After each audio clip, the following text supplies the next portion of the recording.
Hello and welcome to a rather special My Virtual Jericho. I'm John Stapleton, and we're going to be discussing an issue that's divided many of you for the last 18 months or so. That's the closure of Walton Street and the creation of a low traffic neighbourhood, or LTN for short. We're going to be discussing the various options in just a few moments, but first a look at the national picture. Nick Helen is the transport editor of the Sunday Times. He'll be outlining the big picture for us, and after him I'll be talking to Richard Alcock, chair of the Guild of Motoring Writers, on the motorist view of LTNs, and I hope to hear from all of you in the next hour or so. It should be an interesting and fascinating discussion. Let me kick off with you, Nick. What's the picture nationwide about LTNs? Are they welcome, generally speaking, by people? Are they working or not? They're in the middle of culture wars, so it's very difficult to be precise. There are about 200 of them. Some of them have only just started, so it's very difficult to decide if they're working or not. The government would say, they've polled recently, that generally speaking, people are about 2/3 in favour compared to about 1/3 against. It's a question I asked because I read in your sister paper at the Times that 1 in 10 of these schemes have been abandoned. Yes, it's about comparing like with like. So there's some very small schemes, some very major ones. Most of them only began at the start of the pandemic. Some of them, like Walton Forest, have been around for about 5 years. So it's a very mixed picture, but yes, they're right in the middle of the culture wars. That's for sure. And some of them cost a great deal of money, don't they? The one in Walton Forest was millions, wasn't it? Yeah, because they brought lots of extra things in, so-called mini Hollands with roundabouts. But if you want to know the nuts and bolts, the nuts and bolts are, all you do is to put some sort of barrier up so that the people living in the area and their deliveries can arrive there, and that the through traffic can't. It's as simple as that. That's the basic concept. That can be done very cheaply. In some cases, it has been. Yeah, because I was bound to ask you, in these stricken times when demands on the public purse have never been greater, are these schemes really worth it, frankly? This is where very niggly little traffic things start overlapping with people's dreams of how they want to live. And the trouble is those dreams are opposing. So on the one hand, you've got all those people who, when they had the sunny skies, which I think we can all remember from April, May last year, and they were still locked down, they thought, let's try and live better. And that involved what in the jargon is known as active travel, cycling, walking, e-scooters, e-bikes, getting fitter, having quieter neighbourhoods, getting more wildlife, fresher air, etc. But they came up against the motoring lobby, which again, to try and be fair about it, are people who think we've been having higher taxes, harder parking, more charges, more tickets, etc. Right. And the two things started clashing. And there's some quite interesting figures about what happened about the fines and all that. Yeah, because well, just elaborate on that for a moment. Well, we've got, say, I've got some figures here. Ealing, which in West London, they've had something like £925,000 of fines. Lewisham, 3 million. Enfield, more than 1 million. Sometimes difficult to disentangle because other things have come in on the back of it. So-called school streets, where they fence off, so to speak, approaches to schools during pick-up and drop-off time. You've also got another phenomenon, which is the 20-mile-per-hour zones. But the numbers involved are quite large. And yes, it's a punch-up. I can't. Yeah, so it's a cash cow for local councils, or potentially a cash cow. Just one final point to you, Nick, before I turn to the motoring lobby and Rich, and that is this. What about emergency services? They can be a nightmare for firemen and ambulance drivers, can't they? Yes, but I think Grant Shapps referred to it. There's a particular Sunday paper which has worked very hard indeed to try and dredge up examples, some of which I'd say, with all objectivity, have been fairly tenuous. Let's be clear, if you wanted to find examples of emergency vehicles which can't get through on traffic jams, I happen to live near the South Circular in southwest London, you'd find equally many. So it's the old adage, for the man with a hammer, everything's a nail. Okay, let's turn to Richard. Yeah, let's turn to Richard Alcock, chair of the Guild of Motoring Writers. What's your view about these various schemes, Richard? I think in terms of the various schemes, the general view amongst vocal motorists is that a lot of them have been rushed through, not necessarily well considered. There's the impetus to drive them through and have them work starting in 4 weeks and have them live by 8 weeks. That means that all the various parameters can't be considered and can't be factored in. And many motorists who are sitting in jams or driving around in circles, unable to turn down streets that they previously couldn't turn down, are feeling like these schemes have not considered the general motorist. But going from what I've read again, Richard, I have to say to you that the consensus seems to be that most people think, in principle at least, they're a good idea because they're good for the environment, they're good for people's health if people walk more, etc. And wouldn't do a lot of motorists any harm to get out their car and walk a bit, would it? That's true. I think in terms of those who are lucky enough to live in a low traffic neighbourhood, it is absolutely positive. There's less traffic, less noise, less pollution, all of that. But motorists are feeling that they are seeing the other side of LTNs because they are driving to the areas that don't enjoy traffic-free restrictions, and they're sitting in the traffic because traffic doesn't necessarily disappear, it is displaced. So they're sitting in the jams and feeling the pollution and feeling the restrictions that other people outside the areas have to suffer. Yeah, I must confess, I live in West London, and I'm driving across London, which I had infrequently do these days, but I once or twice, because of these various schemes in London, where widening of pavements, the narrowing of roads, etc., etc. I just can't help thinking that sitting there in the jam that's created is causing even more pollution than the normal volume of traffic. Am I wrong in that assertion? I think it is a factor, and it is a reality that companies such as Waze, traffic navigation companies have monitored this, and they find that there are areas that are enjoying very little traffic, but that is displaced, and traffic jams are stepping up in the areas on the boundary roads. I think one thing we can take for granted is that none of these schemes will please everybody, will there? There'll always be someone who's actually opposed to what's actually enacted at the end of the day. That's completely the case, yeah. And motorists can be vocal, but although there are lots of petrol heads, there are lots of reluctant motorists as well. And those people don't necessarily want to sit in jams and feel displaced and drive around in circles, and they're the ones who are suffering the brunt of it. Sure. Okay, Richard, and thank you, Nicholas, Helen as well. Richard Alcock, Chair of the Guild of Motoring Rights. Well, as many of you probably know, tomorrow Oxfordshire County Council meets with interested parties to outline common ground, if indeed there is any, between the 3 or more schemes vying to make it. It all comes down really to that barrier which cuts Walton Street from Beaumont Street. It's been there for 20 months. By May this year, the county has to decide whether it should stay or whether it should go. The schemes all differ to where you place the barrier. The Jericho LTN group want to move it north and create a pedestrianised section in the shops, restaurant section of Jericho, a mini Holland, just like Waltham Forest in London, which incidentally cost £40 million. The Save Jericho LTN group want to leave it just where it is and find other ways of calming and distributing traffic in Jericho and Waltham Manor. Jericho Connections, representing local traders and some local people, wants to remove it altogether and manage traffic in different ways. The mayor proposal, we can call it that, is to replace the barrier with an ANPR camera to only allow locals through and traffic manage for the rest of the street. There's been plenty of heat and plenty of light in this debate, bad faith, some trolling even, I gather, and one person claiming that someone threatened their life. Really? Well, tonight, let there be light, and light only. The County Council, as I said, is keeping its cards very tight to its chest on what it plans to do. County Councillor John Howson, you will be at that meeting tomorrow to represent the Walton Manor half of the affected area. Can you let us into any secrets as to what might happen, Councillor Howson? No, but I think, as you said, there are really 3 options.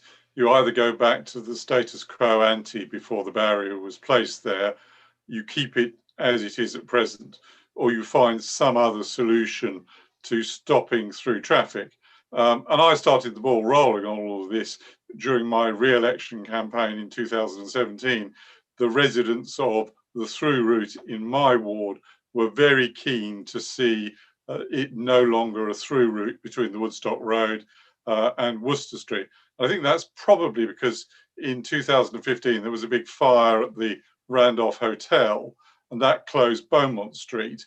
and that forced an awful lot more traffic to use the diversion route along St Margaret's Road, Kingston Road and Walton Street. And with sat-navs, some people got used to it. And you're quite right. Effectively, it's a question of, do we stop through traffic on residential roads and displace it to the Woodstock Road and other A-class roads? And what are the consequences for the people in the area? And what's your gut feeling on both those counts, Councillor Howson? Well, I mean, if we don't cut it off, we can't, for instance, do anything about making St Giles a more pleasant environment, because if there's an alternative route and we do something in St Giles, it'll just come down Kingston Road and Walton Street. The problem is that the County Council took a decision to put the barrier where it is without thinking the consequences through for people who live in roads like Leckford Road and St Bernard's Road, and that's because of the geography of the area. I mean, I have to say on barriers and the question you raised earlier, there's a perfectly good system in Budapest on Buda Hill, which allows buses and emergency vehicles through the barriers in a perfectly sensible manner. Well, what do you think is going to happen from here on in? I mean, and how will there be a resolution by May? Well, there's got to be a resolution, whether it's back to the status quo ante, stay as we are, or something else, because the experimental traffic order is up by then. It's complicated because we will have a set of elections now on the 6th of May, and the decision will be taken by the new administration, which may not be a Conservative administration. Right, so it's anybody's guess, really. And I don't know what they're going to say tomorrow, because I'm not part of the present administration or the Labour opposition. And to what extent are they consulting people locally? Well, they've got these two workshops. One, they had to effectively ask people what they thought about the issues, which most people already expressed their views. And this one tomorrow, where they are going to presumably trial what the traffic planners feel is the solutions. But then they will take it to consultation. The Liberal Democrats have done some polling of people in the area, and it's quite clear that the people on the through route would like to see it closed as a through route. But the people on the roads that are affected do not want to see more traffic down their roads. Surprise, surprise.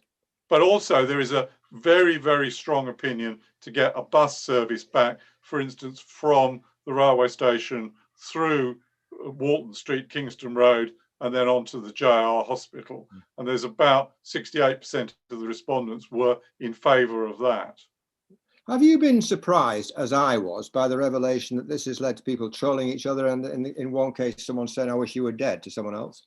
I'm always very disappointed when people use social media badly, but then anybody who looked at the County Council's budget meeting yesterday would have seen some appallingly bad behaviour by some of the councillors who were very rude about some of their other councillors. So I think it's beholden on everybody to behave in a sensible, rational and calm manner.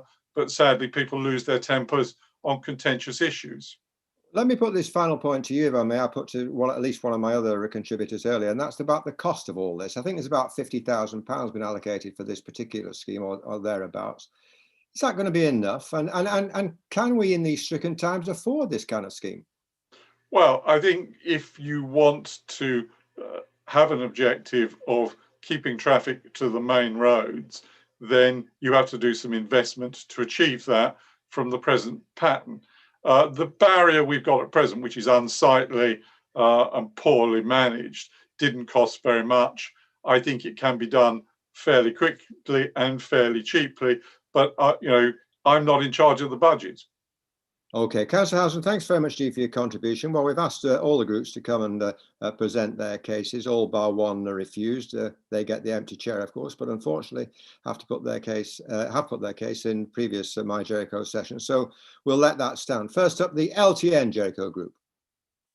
And what we're doing effectively is creating two low traffic neighbourhoods, one to the north in Walton Manor and one to the south in Jericho. So Walton Manor will deal with its own traffic. That's sort of half of the households who were driving down through that area will no longer be doing so, because there'll be a restricted access camera on that route. You're historical enough to remember the Cuttersware Wall in North Oxford, which divided a working class from a middle class community and took 30 years to get rid of. You're just building a tarmac version of that, aren't you? The Cutters-Lowe Wall is just a completely childish and ridiculous comparison, to be quite honest. I mean, you're talking about a physical wall like the wall across Jerusalem or across Berlin that completely divided two communities. We're talking about something that's actually going to connect communities here. You know, all you're talking about is a restricted access camera that prevents not people and who have conversations and are walking down streets, or cyclists or people in wheelchairs. You're facilitating their ability to move between the two areas. What you're doing is you're stopping someone like your good self from driving from Jericho to Walton Manor, or Walton Manor and out again. And why is that? Does that help build community? I think we all really, pretty much, most of us, really the lion's share of the people in this community want the same thing. You know, we know what we want. We want reduced traffic. We want stronger community. We want a better environment. I think it's down to the council now to come up with the best possible scheme, and it's a big challenge for them. But I really think we should be talking together, not being pitted against each other as one thing or another thing. We all want the same thing, and there can only be one scheme in the end. So we need to be talking to each other.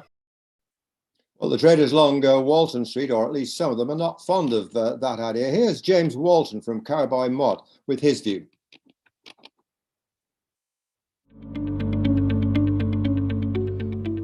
Walton Street is the river, the thoroughfare that flows through Jericho, that keeps Jericho alive and full of life. To close it is to close us all down. Walton Street needs to be open at both ends, and the traffic of people, pedestrians, in cars, on bicycles, on electric scooters, on skateboards or whatever, it needs to be flowing freely for us all to live and survive together as a community. Jericho is a community. It needs us all to be on the same page, fighting for the same cause. The salvation of Jericho, the lifeblood of Jericho, it all flows through Walton Street. Keep Walton Street open.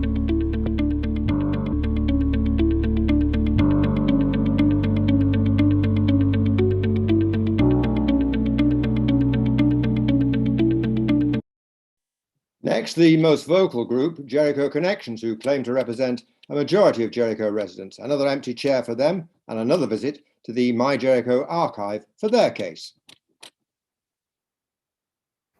Another more complicated option is to look at a series of directional changes.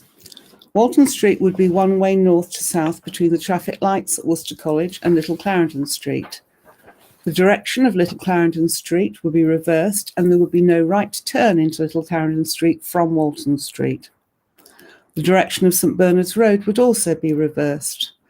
We think reversing the direction of St Bernard's Road will improve things for residents of the street. Right now, St Bernard's Road is the closest exit from Jericho and takes the brunt of the traffic. By reversing Little Clarendon Street, there's now an exit further south. Our intention with the reversal is that nighttime traffic, particularly from bars, restaurants, Freud's, etc., will exit via the largely non-residential Little Clarendon Street, a street which is already home to many nighttime venues. This could reduce travel flow overall, especially noisy late-night diesel taxis. And no right turn into Little Clarendon Street will prevent drivers from cutting the corner of St Giles Beaumont Street by using Little Clarendon Street as a shortcut. The next point that they could exit north would be Farndon Road. We don't feel that opening Walton Street one way, south to north, makes life difficult for those at the south end of Walton Street either.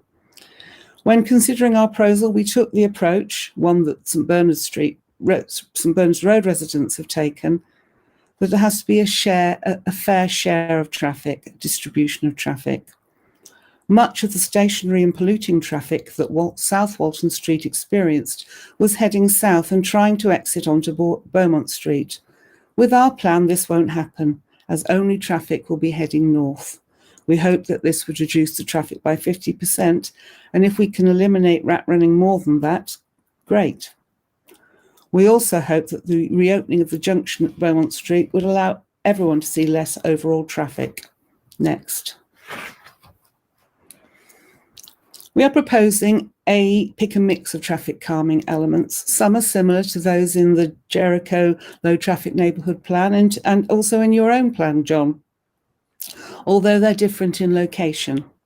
We like the pinch points used in Kingston Road and think a similar approach could be used along the length of Walton Street. The retail area of Walton Street is wide enough to accommodate 4 vehicles, which we'd like to see that reduced to 3 in some places to create pinch points which could be used for outdoor daytime seating. Planters and trees play a role too. We would need to take away some of the parking to achieve this. We also think it merits a look at replacing one of the zebra crossings with a pelican crossing. We also want to encourage cycling. So for cyclists, we want to increase the number of cycle racks near the new and old medical centres, as well as in the Great Clarendon Street. However, there are 3 bigger things that we want to do. With a section of Walton Street one way, there's room for a dedicated west side only segregated cycle lane as far as Little Clarendon Street. Beyond Little Clarendon Street and as far as the Giggling Squid, we'd have an integrated cycle rail lane. We'd also add a segregated cycle lane in Great Clarendon Street. This would create the west to east cycling the council are supporting and link to the potential new bridge over the canal to the station and then Botley and West Oxford. Well, joining us now, Jericho resident Joel Mann. Joel, thank you very much indeed for being with us. Just for the benefit of those who don't know, remind us which scheme you prefer and what your objections are to the others. I prefer the Jericho low traffic neighbourhood scheme.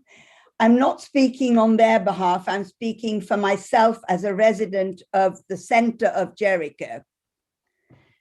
Ever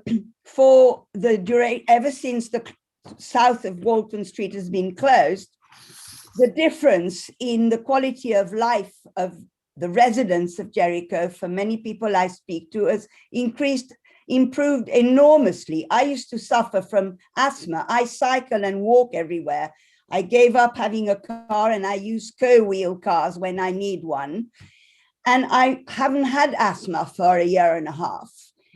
I feel that the most important thing is for us to find a solution which distributes traffic, which I recognize has to happen to an extent, for traffic to be distributed equitably throughout the area. Some people will suffer. We all will suffer one way or another. That's just life.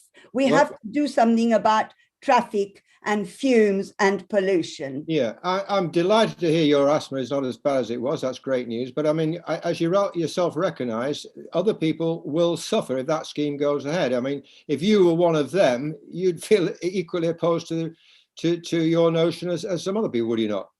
Well, I think a lot of people who are opposed to it have not bothered to carefully look at the proposals and are just going on gut reaction. Really? And what do you base that on? Well, it's people I've spoken to, quite a lot of people I've spoken to were simply not aware of the nitty-gritty of the JLTN proposal. What do you feel about the position of people like traders? I mean, you know, many of whom, in various options before you all, may well suffer in this regard. Well, I think the difficulty, I really do feel for the traders, but I think the difficulty is that we are dealing with a pandemic as well as a closed street. And I think that the two, it's difficult to separate the two at the moment and has been for a whole year. Why do you say that? Well, because there is far less traffic everywhere anyway. Yeah, I see. Okay, Joel, thanks very much, Dee, for your contribution. Well, penultimately, a recently formed group of those who've got most benefit from the barrier, the residents of South Walton Street. They're in Nirvana, really, at the moment. Overnight, all through traffic has just disappeared, and they're in an urban village, but one taking a third empty chair, I'm afraid. well, a number of us are extremely alarmed to discover recently the group formerly known as Don't Choke Jericho, which is now rebranded as the Jericho Walton Manor Low Traffic Neighbourhood, is lobbying strongly to reopen Walton Street at the junction with Beaumont Street, and to reopen it in a way that will create an environment for Jericho that could be even worse than before the closure, in our view. And this, the bizarre side of this, of course, is that this is a complete turnaround for Don't Choke Jericho, which was established, you'll remember, John, as a group that strongly supported the temporary barrier on Walton Street. Well, so what is it about their plans that alarms us so much? So the proposed Jericho and Walton Manor low traffic neighbourhood is based on and derived from a civil engineers report that the group commissioned. And the report, I mean, it doesn't make for light reading. The report contains some quite detailed and predictive modelling, including predicting what would follow the reopening of the south end of Walton Street once their low traffic neighbourhood was put in place. And here I can quote verbatim the report, and it says somewhere in the region of 2,000 to 4,000 vehicles per day are likely to be exiting the area via the south end of Walton Street, with 2,000 to 4,000 vehicles entering the area split between Little Clarendon Street and Walton Street. So upwards towards 8,000 traffic movements a day, which unfortunately we don't have data on what we were experiencing before the closure, but that seems a very large amount of traffic movement. And of course, this will result in a constant flow of traffic up and down Walton Street, simply reverting to what it was before the barrier was installed, and possibly worse. And I'd suggest that one inevitable consequence of this is that there will be a marked increase in the traffic using the side streets of Jericho as well, which is a concern across our community. So our concern is that the reality of the Jericho and Walton Manor low traffic neighbourhood is not widely understood. And we feel that there are a great number of people, which we would include ourselves in, who will be and are being dismayed when the reality of what's being suggested sinks in. The extensive social media campaign mounted by Jericho and Walton Manor low traffic neighbourhood has, we think, obscured a number of the very significant downsides, and also wrongly created the impression that their proposal is a done deal. And before we go any further, if there's any of you having a sound problem and having difficulty hearing what's being said on some of these reports and look backs into what's been said before, our apologies for that. Let me introduce you now to Hugh Lee from Observatory Road. He's a resident in Observatory Road. Hugh, thank you very much indeed for joining us. What's your position at the moment? It's Observatory Street, and I used to actually live in the south end of Walton Street, so I'm for a long time very familiar with the problems. The simple solution is to replace the barrier with a bus gate. You let through that bus gate people with Jericho residence parking permits, which are only about 300 cars, and so you don't get a lot of traffic. You don't allow any of the other traffic to go through. You find them just the same as you find people who go down the high street through that bus gate. Now, there's an objection that you can't have a bus gate because it isn't a bus route. Well, we'd all love it to be a bus route anyhow, but I've checked with the County Council today, and yes, they say you can't have a bus gate, but you can have something that looks exactly the same as it, called a prohibition of vehicles order. And all you need is the cameras to have number plate recognition that we have already in the high street and other places.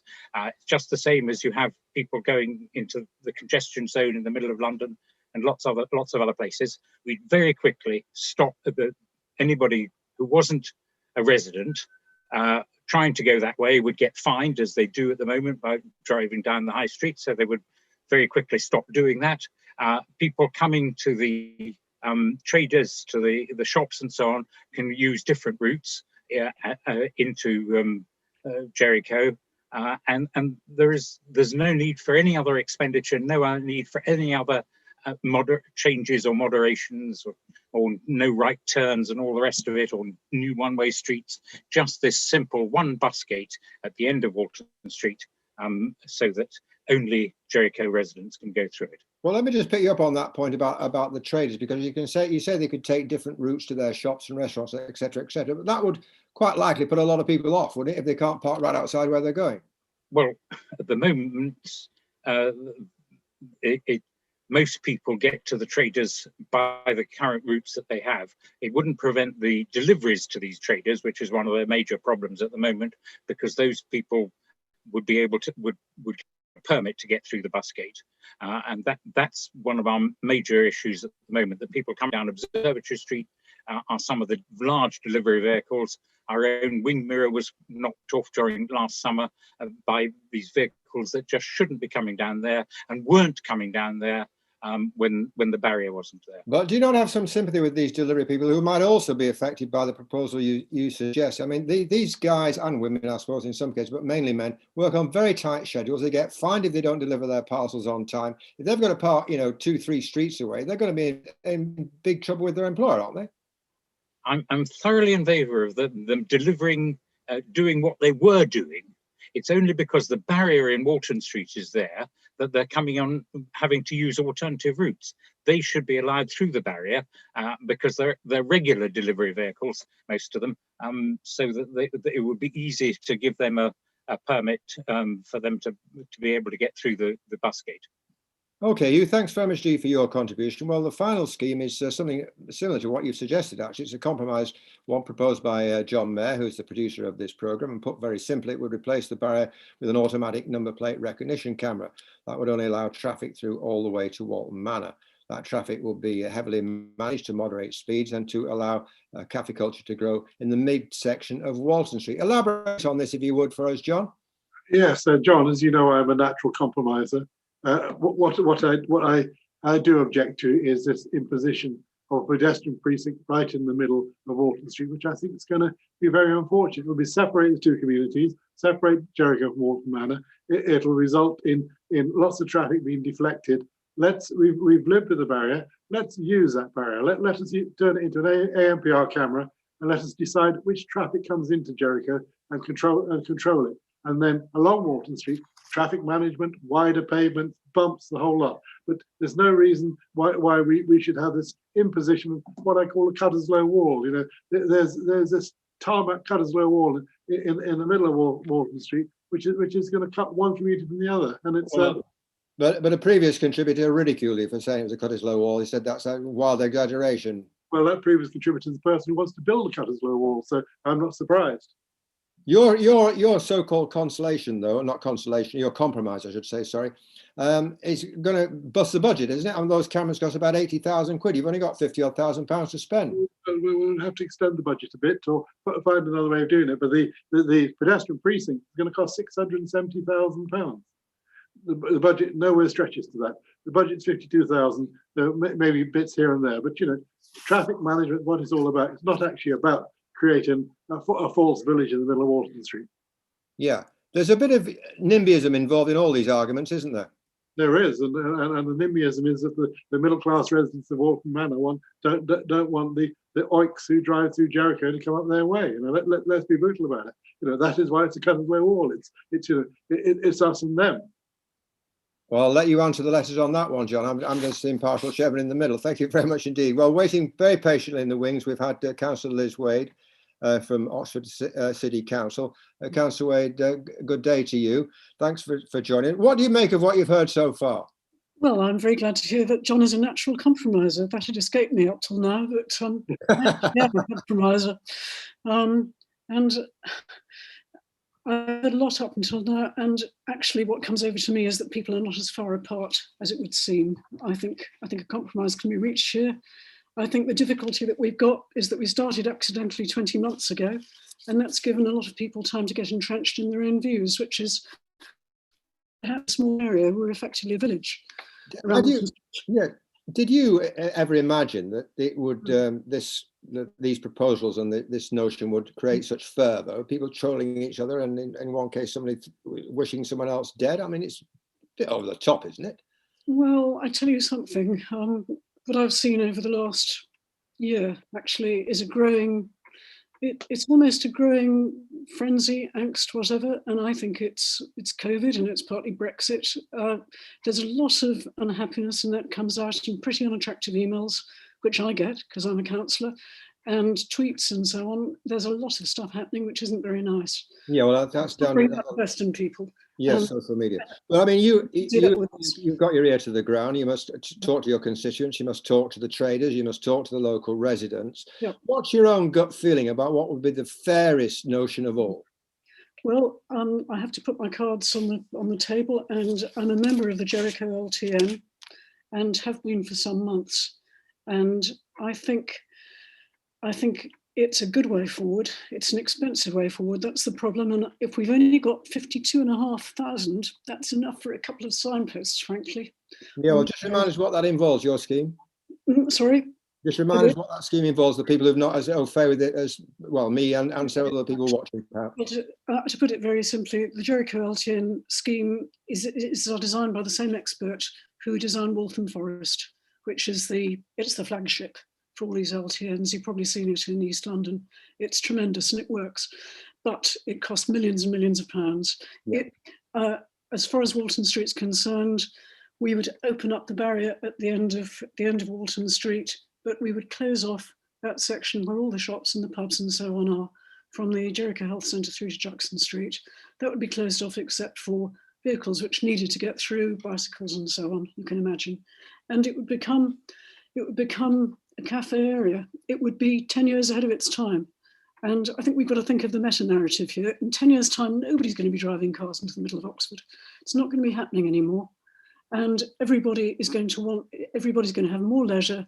They're going to have the money for a cup of coffee and sitting in the sunshine, or even in the rain, because we're very tough in Walton Street.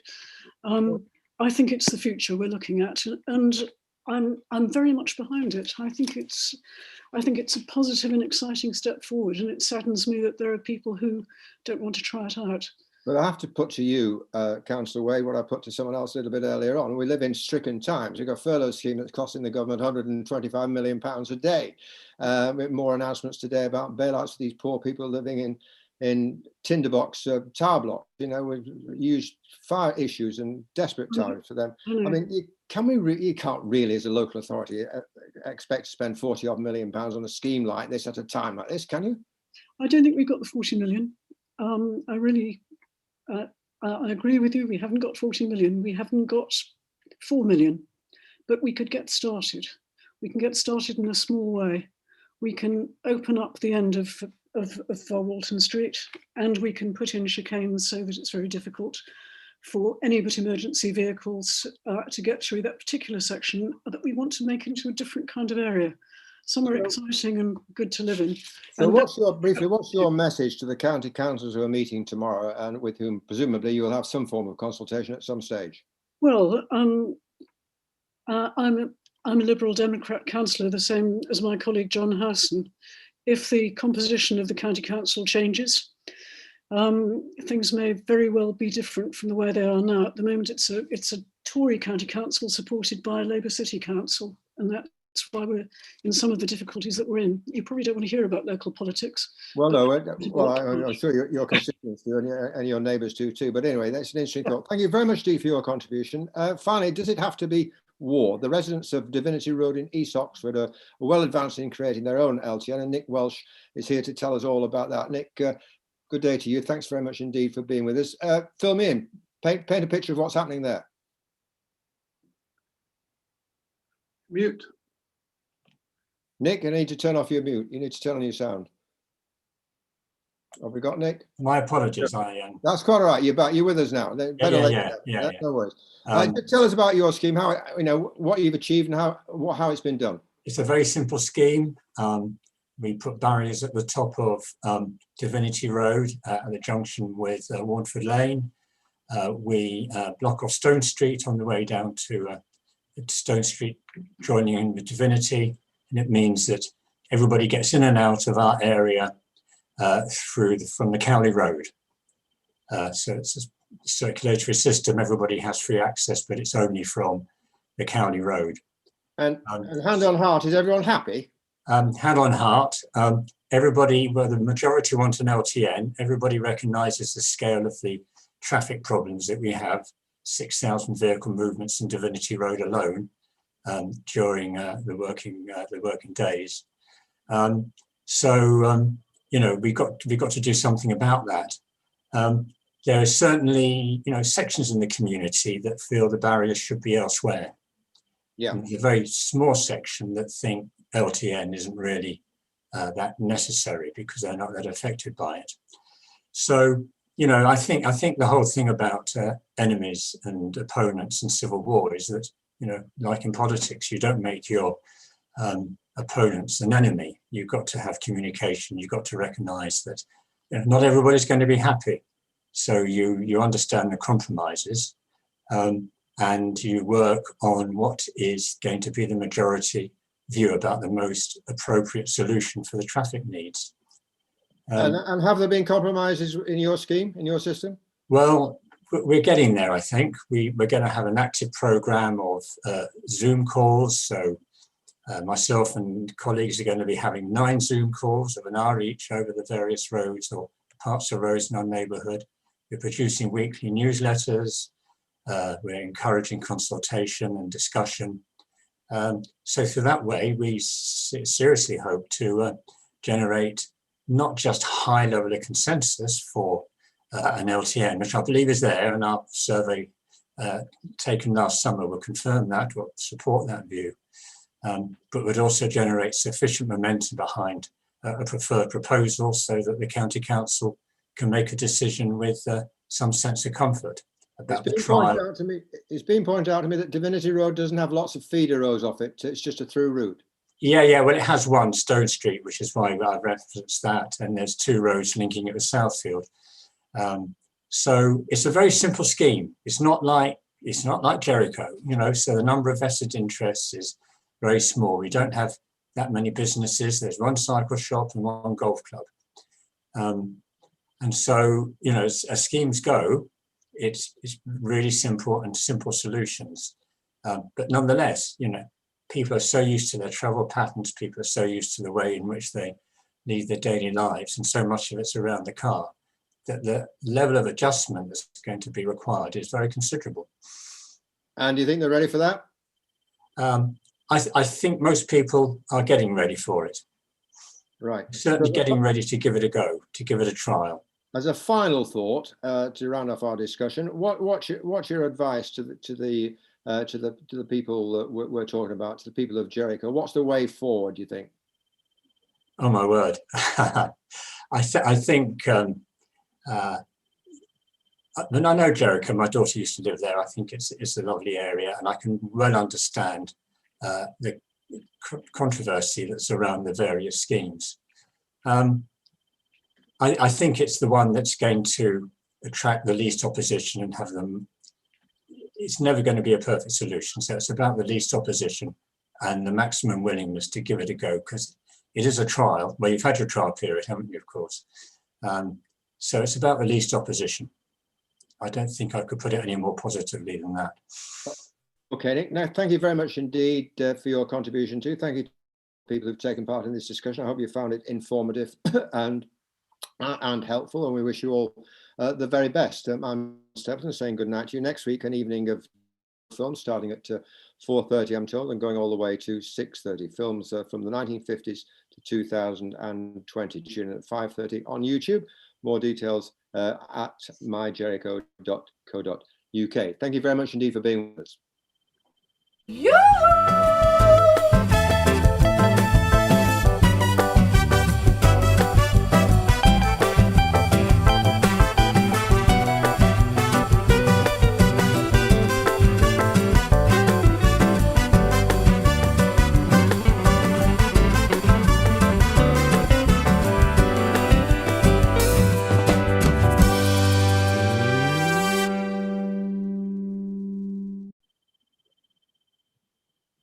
Thank you, folks. Very good. Thank you, John, very much indeed.